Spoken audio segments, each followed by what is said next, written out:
Bonjour, je suis Michael Certin, conseiller municipal de Creil et conseiller communautaire de l'agglomération creilloise depuis 2014. Aujourd'hui, nous allons aborder un point essentiel pour l'avenir de notre ville, le logement, la politique d'attribution et la mixité sociale nécessaire à l'équilibre de notre ville. Beaucoup de familles creilloises sont en attente depuis des années d'un logement ou d'une mutation. Et la situation de certains est devenue au fil des années très compliquée. L'équipe sortante avait promis en 2014 la rénovation de l'intégralité des appartements du parc social.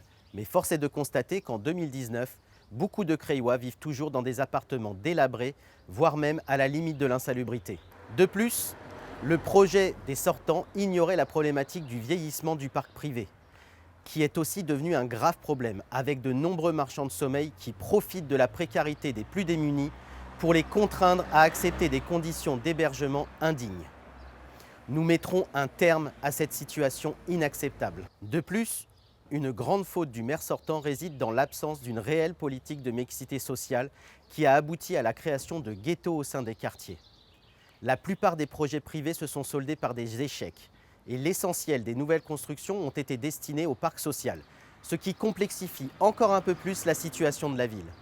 Il est nécessaire de mettre en place une politique de mixité sociale dans tous les quartiers pour favoriser l'accession sociale à la propriété et l'accession directe dans le parc privé.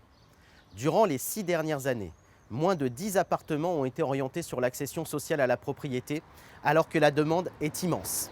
La politique d'attribution du maire est aussi largement contestée et beaucoup pensent avoir été floués par des passe-droits qui ont privilégié quelques individus au détriment de l'intérêt général.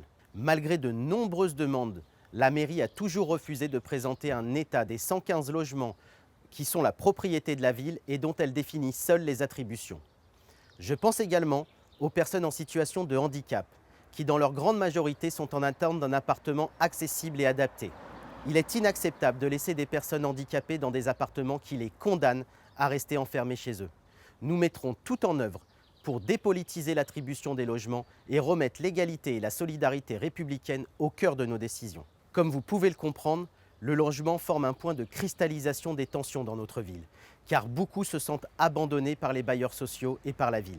C'est le rôle de la ville d'accompagner les habitants pour les aider à retrouver des conditions dignes d'hébergement pour eux et surtout pour leurs enfants. Avant de nous occuper des nouveaux arrivants, il est urgent de nous préoccuper des Creillois. Et cela, nous nous y engagerons de toutes nos forces. Vous l'aurez compris, tout n'a pas été tenté. Et je suis persuadé qu'une équipe engagée pourra répondre à cet enjeu primordial qu'est le logement, par des actions concrètes et simples. Des actions qui auront un impact direct sur la vie quotidienne des Creillois. Pour cela, il faut changer d'équipe. Et je vous engage donc à apporter votre soutien et votre voix à la liste que j'aurai l'honneur de mener lors des prochaines élections municipales de 2020. Une liste constituée d'habitants de tous horizons qui représente la seule alternative crédible pour relancer notre ville.